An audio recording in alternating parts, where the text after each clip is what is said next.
Welcome everybody to Feature Friday. Hi, my name is Jackie. I'm your co-founder from Uplifter, and with me as well today is, as usual, Garrett Trott, our product expert. How are you doing today, Garrett? Hello, good, thank Hello, you. How are you Garrett? doing? Oh, there you are. Yeah, hi. I'm like, wait, where are you? Is it today? It's like we're not in the same room, but we are today. So Um, welcome everybody. I hope everybody is doing well and everybody is safe and healthy. I know that it is a crazy, crazy time. Today we are actually going to be talking about HTML add to cart codes, which is great. We know that for a lot of clubs, they are sort of in a bit of a hibernation period given the current circumstances. But given that, a lot of administrators have actually taken the time to say, well, what can I do to either maybe find some ways to generate some additional revenue in some different methods, or to clean up my site. So this is a perfect time to play around with some of the tools in Uplifter. The HTML add cart codes is something that is available actually to all of our tiers, I believe. So from Uplifter Lite all the way up onto our Uplifter Gold and our Enterprise level.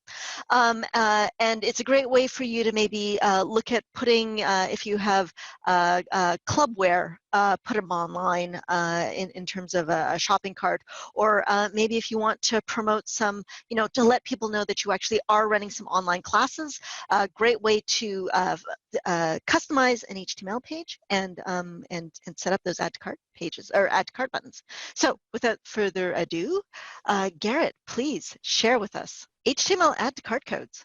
What are they? What are these things? Yes, Well, hello. what are they? Hi, everybody. Thank you so much for joining us. As Jackie said, I hope everyone's safe, happy, and healthy. We are going to take a look at HTML add to cart codes. And for our purposes today, we're going to be using just a demo art, which is just one of our demos here. It's nice and fancy. We're going to go to the store page. We're going to talk a little bit about creating a customized store page. Now, if you joined us on one of our previous previous meetings where we did the content templates, we set up this page, which has some hero banners and stuff like that. And from here, we're going to pursue adding on to our pages even more so. So when I go to one of these pages, let's say the clay and pottery tools, and I say I want to shop for this particular art program, I go to shop now, and I land on this page. Now, this isn't super fancy just yet, but we are going to add these add to cart options here so people can purchase these specific pottery kits.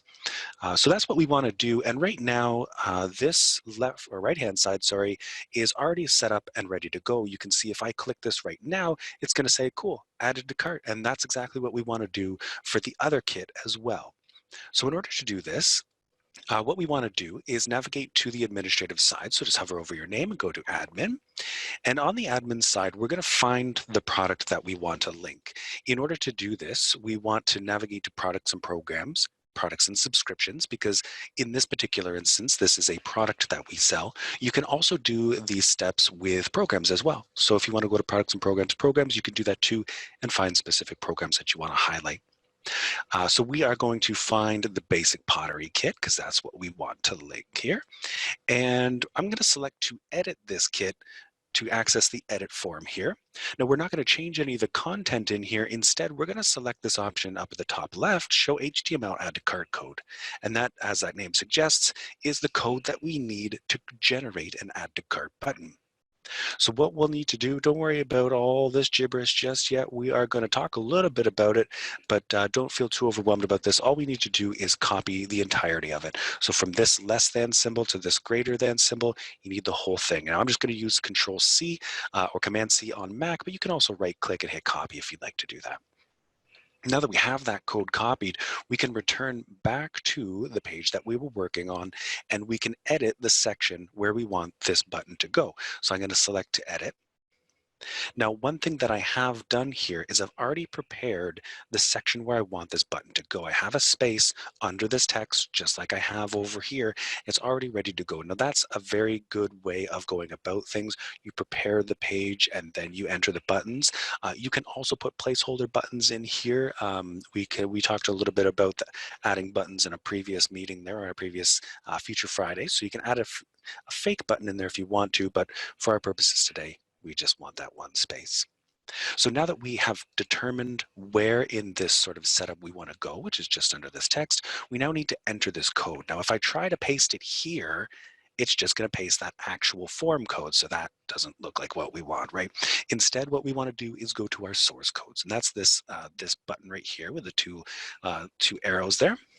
Now, the source code, again, don't feel too overwhelmed about this. We're going to walk through this together and talk a little bit about where you want to place things. But essentially, you can move this little box so you can see the area you're working with and compare it to the source code. And essentially, this source code is just going to reflect what's on this section or what's in this section here. So you can see pottery starter kit, a simple kit for creative beginners, a simple kit. So you can actually narrow down where these elements are in your source code. And once you find the end of things, so I wanted to go after this text here, I know that I want to place it right here. Now I can do this in a couple of different ways. I know because the way I've set things up, I actually want to replace this element because that's the space that I left for this button. And then I'm going to place that form code, just copy and paste it in there. So now that I've pasted it in there, I can click OK, and I now have an add to cart code. So if I'm happy with this, I can now go up to the top and click Save Page.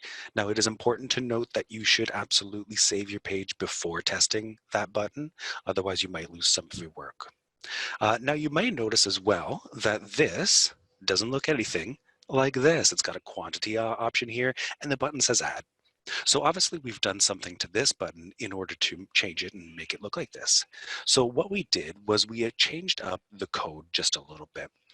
Now, the way that we did that is we opened up the code in a notepad here, and we made some changes to how it looks and how it functions.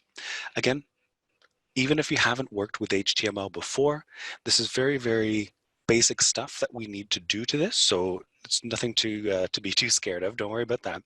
What we'll want to do is we want to find the beginning tags and the end tags in order to separate these pieces out into their distinct elements.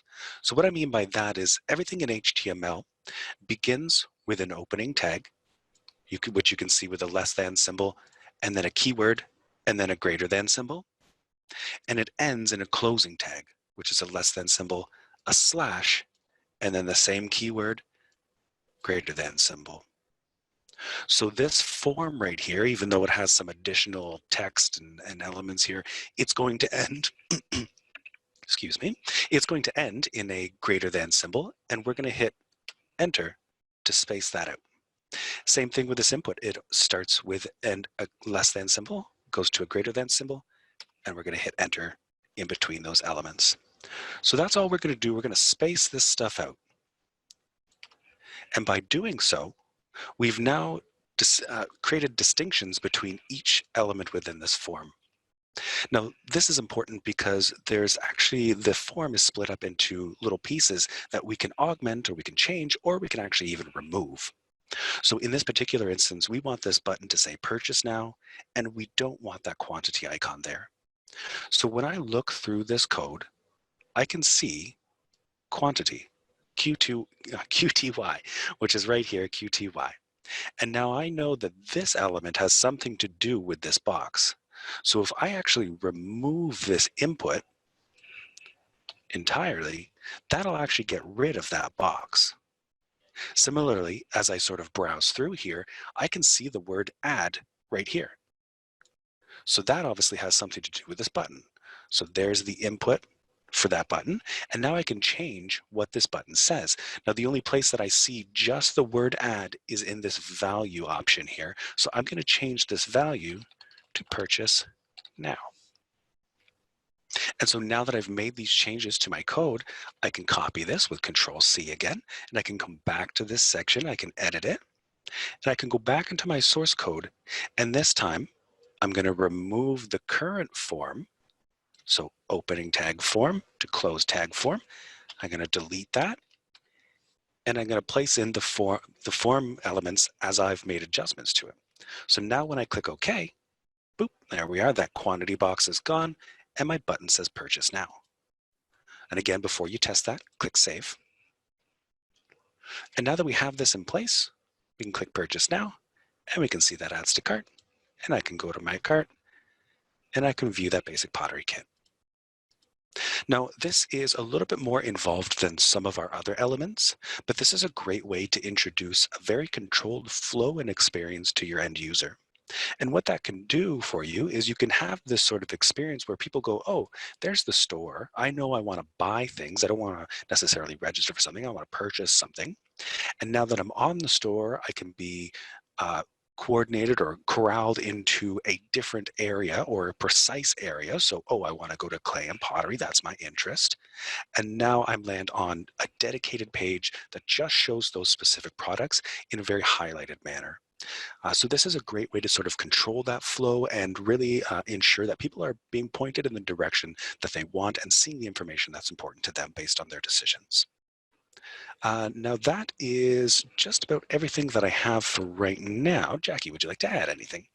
Yeah, one of the great things about the add to cart HTML codes that we have for both our programs and our products is that they don't require you to actually be on your Uplifter site to actually work. So what you can also do is if you are using Uplifter just strictly for registration, and you have your own website on WordPress or Squarespace or whatnot, you can actually copy these HTML codes and put them directly within a third-party site if you'd like to, so that you can actually design those pages on maybe a different platform that you're more familiar with, or has different templates, and you can just add these elements within it.